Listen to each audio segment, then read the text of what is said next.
James Godson Bleak. London, England, 1851. Joseph Lewis Thompson brought a young friend to meeting. The preacher was Henry Savage. It was a powerful talk, and at the end, Savage invited any who wished to come forward and take some tracts.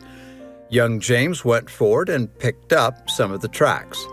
Brother Savage noticed that the young man had difficulty reading them because of his eyes, whereupon he said, "We have an ordinance in the church, as in ancient times, of anointing the sick and afflicted with oil and praying over them, and that if I desire it, I will administer to you for the benefit of your eyesight."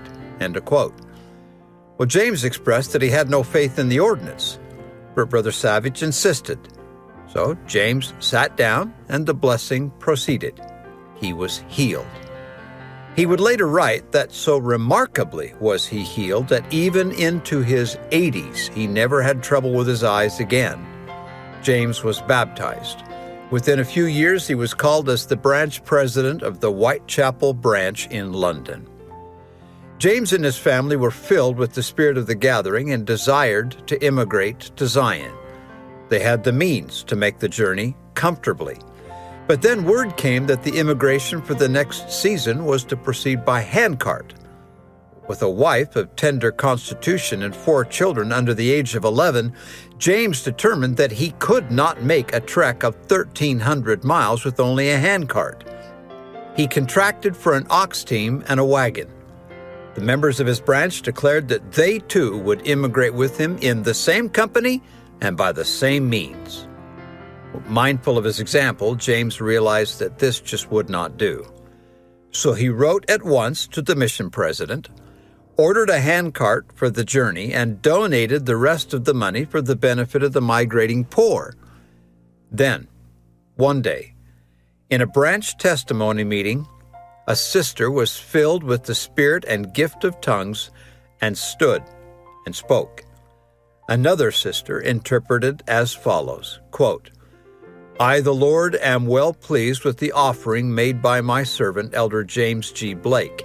And notwithstanding, he shall see the angel of death laying waste on his right hand and on his left, on his front and on his rearward, yet he and his family shall gather to Zion in safety, and not one of them shall fall by the way."